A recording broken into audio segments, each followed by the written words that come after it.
Amigas y amigos, seguimos con nuestros cortos teológicos.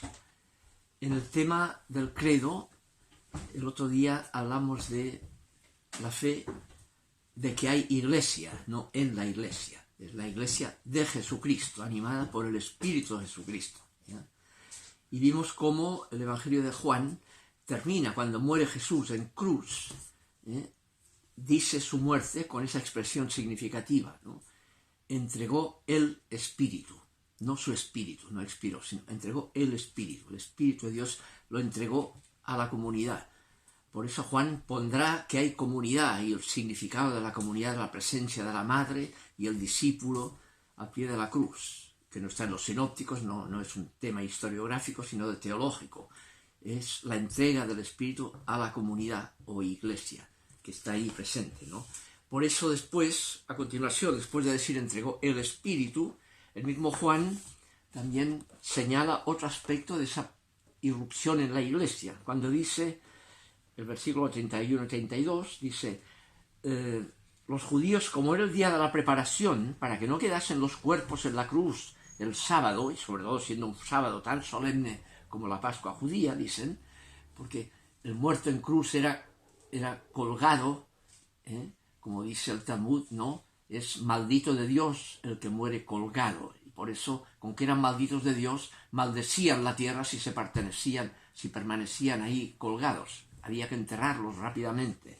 Y por eso dice, fueron los soldados y quebraron las piernas del primero y del otro crucificado con él. Pero al llegar a Jesús, como lo vieron ya muerto, no le quebraron las piernas, sino que uno de los soldados le atravesó el costado con una lanza, y al instante salió sangre y agua. Y sigue, el que lo vio lo atestigua, y su testimonio es válido, y él sabe que dice la verdad para que también ustedes crean. ¿Ya? ¿Qué importancia tiene? Vio que salió agua y sangre. Obviamente es la sacramentalidad en la iglesia. Salió bautismo y Eucaristía, animado por el Espíritu que entregó. Es el tema, el significado teológico, la sacramentalidad. Por eso en la primera carta de Juan, en una tradición también del mismo Juan, dirá en el capítulo 5 de la primera carta, el versículo 5, ¿quién es el que vence al mundo, sino el que cree que Jesús es el Hijo de Dios? Este es el que vino por el agua y por la sangre, Jesucristo. No solamente en el agua, sino en el agua y en la sangre. Y el Espíritu es el que da testimonio, porque el Espíritu es la verdad. Pues tres son los que dan testimonio, el Espíritu, el agua y la sangre. Y los tres convienen en lo mismo. El Espíritu que anima la sacramentalidad, el bautismo y la Eucaristía, el fundamento sacramental de la Iglesia, ¿no? Ahora, ese fundamento va en la línea de lo que significa la penetración del Espíritu en Jesús, constituyéndolo como el Cristo, el ungido, que es lo que explican cuando es bautizado Jesús por el Bautista. Dice que una vez hubo salido del agua, dicen los sinópticos, no en el agua, sino una vez hubo salido del agua, fuera del agua, ahí se abrió el cielo y el Espíritu irrumpió con la voz del Padre que dijo, este es mi Hijo muy amado, escúchenlo, ¿no? Es el penetrado por el Espíritu, el ungido, no el lavado. El agua puede purificar por fuera, pero se seca esa agua y no pasó nada. El ungido es como el aceite que penetra, se mete por los poros y deja marca. Somos ungidos, cristianos. Cristo es la traducción del Mesías, ungido en hebreo, Cristo en griego, como la palabra crema, se unge con aceite, ¿ya? Penetra, ¿ya? Como dirá un texto de Mateo 15:11, cuando Jesús critica la pretensión de la purificación con agua exterior y dice, mira, si va uno con las manos, sean sucias o limpias, y toca algo, eso lo lleva a la boca, ese alimento, va al estómago y se tira al excusado, y deja el ritual de purificación por agua a la altura del excusado. Es una ironía tremenda. En cambio dice, lo que deja impuro es lo que se gesta en el corazón, por dentro. Es ahí donde se gestan las malas intenciones de matar, de adulterar, etc. Eso deja impuro. Pero, y termina Marcos, ¿no? termina, pero el comer con las manos sucias no deja impuro al hombre. Y va para adentro, por tanto. El significado del bautismo, como la Eucaristía, es qué ocurre en el corazón de la comunidad que lo celebra, que motive la libertad en la línea de lo que significa eso que se celebra. Va por dentro. Es el tema que también es un simbolismo de Juan, del tema bautismal, el capítulo 4, en el famoso tema del diálogo de Jesús con la samaritana, que al final le dice, el que beba del agua que yo le dé, dice, porque esa agua que tú sacas del pozo queda fuera, pero el que beba del agua que yo le dé no tendrá sed jamás, sino que el agua que yo le dé se convertirá en él en fuente de agua que brota desde dentro para vida eterna. Y lo pone en el interior, en el corazón. ¿Ya? Es lo que, quizá la mejor definición de bautismo está en la primera carta de Pedro, el capítulo 3, versículo 21, dice así, el bautismo que os salva no consiste en quitar la suciedad del cuerpo, como hace el agua, sino en confesar ante Dios una buena conciencia por medio de la resurrección de Jesucristo, de la Pascua que celebra el bautismo. Una buena conciencia, eis deseos, ¿no? Una buena conciencia. Tanto, el bautismo lo que significa es el compromiso de una buena conciencia. ¿Ya? No es un rito mágico que desde fuera, sí que involucre el corazón para nada, produce por arte de magia una transformación. Si no hay buena conciencia, no sirve de nada el bautismo, y se puede demostrar empíricamente, cuanto a bautismo que queda en nada, da lo mismo. No hay ninguna diferencia entre bautizados y no bautizados, o en guaguas bautizadas y no bautizadas. Todo sigue igual. ¿Ya? La diferencia es cuando se toma en serio lo que significa, eso puede transformar decisiones a partir de la conciencia. Ahí se juega el verdadero significado sacramental, que no es magia, es sacramento. Por tanto, interpela la conciencia que motiva la libertad. Ahora, uno dice, bueno, pero ¿qué ocurre con las guaguas, ¿no? Que son bautizadas y no tienen ninguna capacidad de conciencia? Y eso, obviamente, si se viera así, uno dice, no es que el bautismo de la guagua cambiará a la guagua por obra de magia automática, no. La guagua ni se entera, se hace pipí igual después del bautismo, no sirve para el mal de ojo, no pasa nada. Ahora, la celebración ahí la hace la comunidad, por eso hay padres, padrinos, todo eso. Es la comunidad, la iglesia la que celebra que lo fundamental es gratis, que lo fundamental en la existencia nos es dado gratuitamente. La guagua se celebra un signo de que es objeto de gracia sin que ella haya podido ni levantar el dedo. Es gratuito, Dios es primero, no es segundo. La gracia no es el resultado del bautismo, del rito automático, no. El bautismo celebra que somos objeto de gracia. Es como la vida natural. A ninguna guagua nace habiéndole preguntado si quería nacer o no. No, nos encontramos en la vida como un don gratuito. Nos encontramos ahí. Uno puede renegar de ese don y matar a los padres y suicidarse, pero el signo que hay ahí es que lo fundamental lo recibimos gratuitamente, no como decisión propia. Somos objeto de gracia. Dios es primero, no es segundo. Y eso es un correctivo importante. El bautismo, como los sacramentos, celebran que somos objeto de gracia, no lo producen automáticamente, sino que lo celebran. La comunidad celebra la conciencia de que somos objeto de gracia. Y para expresarlo, la forma más genial se celebra con una guagua que no se entera de nada, porque la comunidad con eso ve que lo fundamental es recibido gratuitamente, sin que tú tengas conciencia. Después vendrá el que tú puedas descubrir y tomar conciencia de lo que significó ese bautismo, que es lo que marcará la historia de la sacramentalidad de la Iglesia, el separar entonces lo que llamamos la confirmación, en que entonces después el que ha sido bautizado inconsciente descubre lo que significa el haber recibido gratuitamente, sin ninguna posibilidad propia de decidir nada, lo celebra y lo asume personalmente, confirma el significado del bautismo, ¿no? Es una forma de asumir personalmente lo que significó el bautismo, en el cual no tenía conciencia de lo que significaba, ¿no? Ese era el tema. Ahora, aquí hay otro aspecto que es el bautismo, como dice el credo, para el perdón de los pecados. Y aludimos generalmente a eso pensando en el llamado pecado original. Y claro, ¿qué significa eso, no? Porque claro, no es que nacemos todos en pecado original, es decir, entonces Dios nos crea pecadores. No, Dios es bueno, tiene una única voluntad que es bondad, bueno. Por tanto, todo lo creado, todo es bueno, no hay ninguna sustancia mala.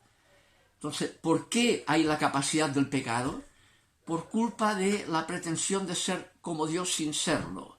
Esa criatura que es buena en su substancia, cuando toma conciencia, tenderá a pretender actuar posibilidades propias y como resultado de esa propia eficiencia, ser más, valer más cuanto más eficiente, hasta pensar que si soy omnipotente, que actúo todas mis posibilidades, seré como Dios, ¿no? Eso es lo que llama la tradición bíblica la caída criatural de Adán, del ser humano, la pretensión de ser como Dios sin serlo, ¿ya? Y se le abrieron los ojos y vio su desnudez, vio lo que era el ser humano, su fragilidad.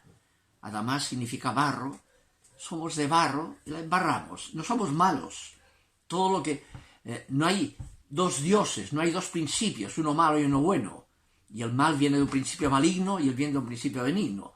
Todo lo que es bueno por el mero hecho de ser, pero es frágil. No somos Dios. ¿Por qué Dios creó entonces si la criatura implicaba fragilidad? Dios no puede crear otro Dios. Si crea, crea lo que no es Dios, la criatura, ¿ya? Que es bueno, pero es frágil porque no es Dios. No es puro acto, es potencia que intentará esa posibilidad, esa potencia, actuarse creyendo que cuanto más la actúa, más vale como resultado de las propias actuaciones. Esa es la pretensión pecadora, que llamamos la tendencia originaria a ser como Dios. Eso lo descubrió incluso un gran filósofo, Heidegger, al describir la existencia humana. Él describe que en la estructura de la existencia humana está eso que llama él la Verfallenheit, el estado de caída, el que tenemos una pretensión de cubrir nuestra realidad, disimular la nada que nos constituye y la angustia que provoca esa nada con alienaciones, dice. Esa tendencia a la alienación, a disimular lo que en realidad somos, ¿ya?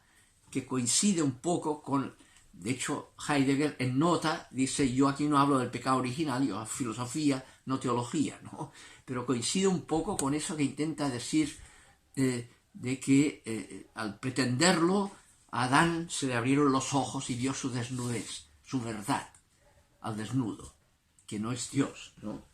Ese es el tema. Ahora, Dios al decidir que exista lo que no es Dios, y todo es bueno porque viene del único Dios, como empieza el Génesis, vio que todo era bueno, pero ¿de qué viene el mal? De la fragilidad, no de que hay sustancias malas, sino frágiles.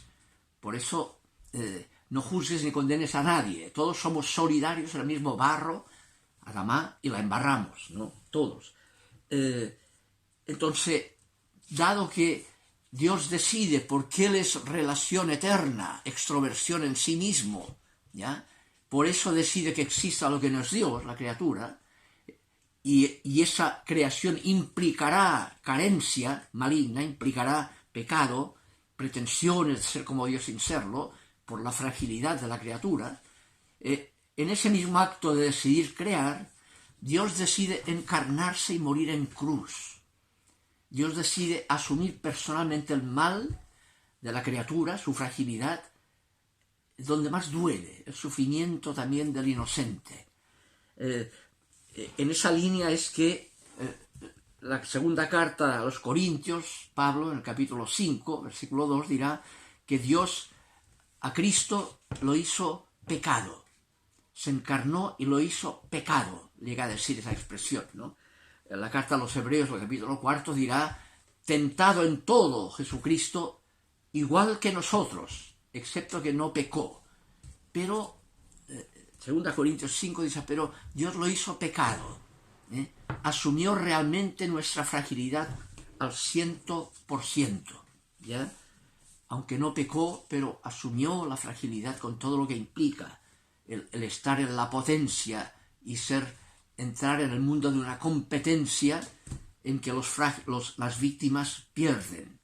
Y fue un perdedor en el mundo de la competencia y Dios estaba en él, en el perdedor crucificado, ¿ya? Ahora, el tema del pecado original marcó una asociación del bautismo para borrar, que decíamos, el pecado original, con una hipótesis que era una hipótesis monogenista, como si una primera pareja, Adán y Eva al comienzo, de la cual vendría todo el género humano posteriormente, la embarró, pecó en su origen, y heredó a toda su descendencia esa especie de fallo genético, pecado original, en todos.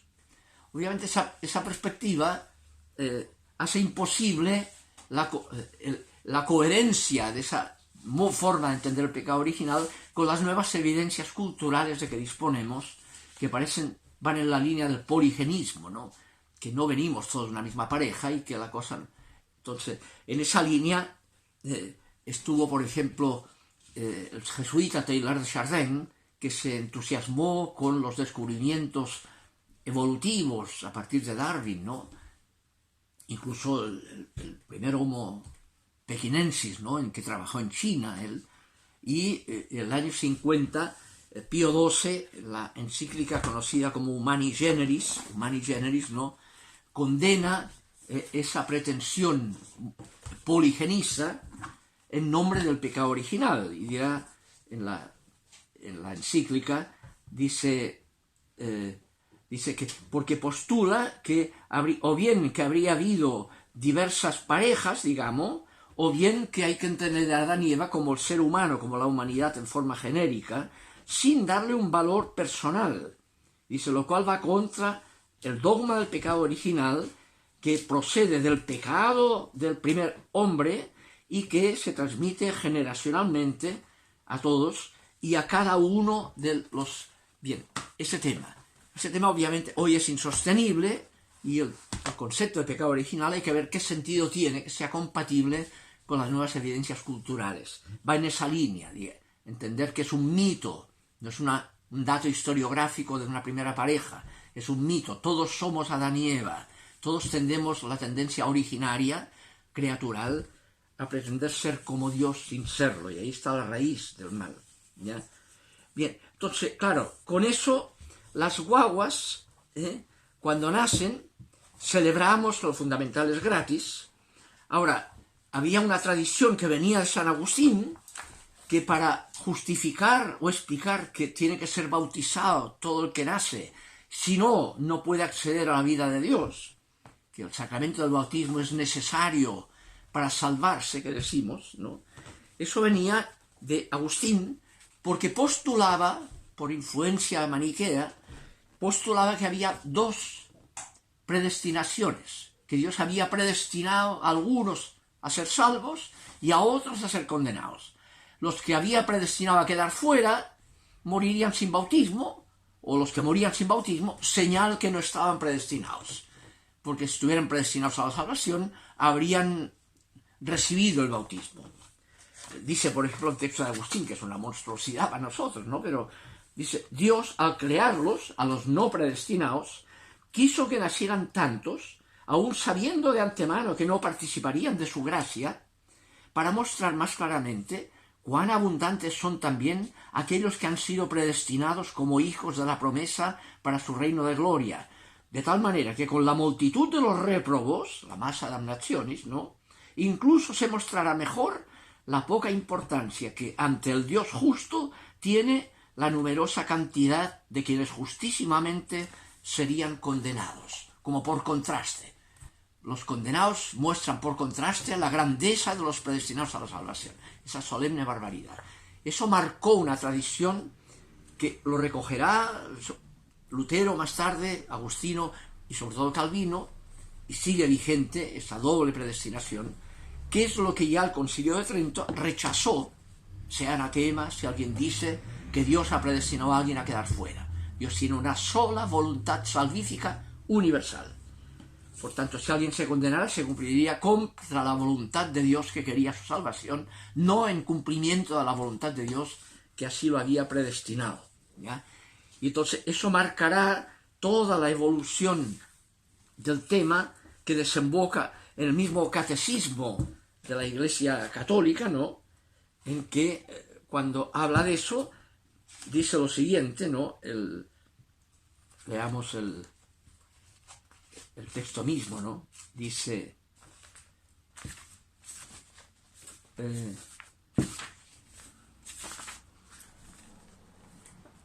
porque es el número 1260 del catecismo, ¿no?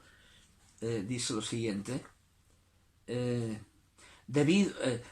así pues, dice, cualquier persona que ignorando el Evangelio de Cristo y a su Iglesia busca la verdad y cumple la voluntad de Dios tal como la conoce, puede salvarse, puesto que podemos suponer que estas personas habrían deseado explícitamente el bautismo si hubieran conocido su necesidad, obviamente, ¿no?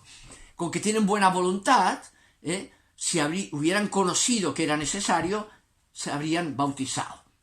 Y por tanto alude de que la buena voluntad equivale al bautismo. ¿Qué es lo que hará Gaudium Spes? El capítulo 22, ¿no? Dirá, la sacramentalidad, la gracia por los sacramentos como mediación, la tienen todos los hombres de buena voluntad, en cuyo corazón actúa la gracia de una manera invisible, es decir, aunque no haya la visibilidad sacramental, ¿ya? La buena voluntad, ¿ya? Gaudium Spes 22 al final, ¿no? ¿Por qué? Y da la razón. Porque Cristo murió por todos. Y es bien interesante cuando cita eso en Gaudium 22, Cristo murió por todos, a secas, remite en nota a Romanos 8:32. Y uno va a Romanos 8:32 y el texto dice, murió por todos nosotros. Y el texto de Gaudium Spes suprime el nosotros, le da el valor de universalidad propia de la fe cristiana y católica, ¿no? Cristo murió por todos, ¿ya? No por los nuestros, no, por todos y todas, ¿eh? De manera que forma parte de la voluntad de Dios que todo el mundo sea salvo. La gracia no está monopolizada por el sacramento del bautismo. Hay gracia aunque no haya sacramento. La razón de ser de los misioneros que van a otros países a bautizar también no es porque si no se bautizan se van al infierno. No. El bautismo es la celebración de que todos somos objeto de gracia, con bautismo o sin bautismo. Ese es el tema importante, ¿no? Que hay que corregir. No produce la gracia el bautismo, la celebra.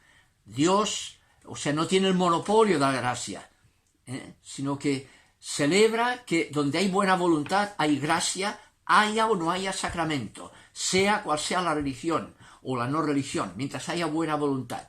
Mientras no se autoexcluya con la mala voluntad, la posibilidad de la autoexclusión, como define el mismo catecismo el infierno, la posibilidad de un ejercicio diabólico de la libertad, autoexcluyéndose a plena conciencia de lo que implica el cerrarse a ese designio gratuito universal de Dios.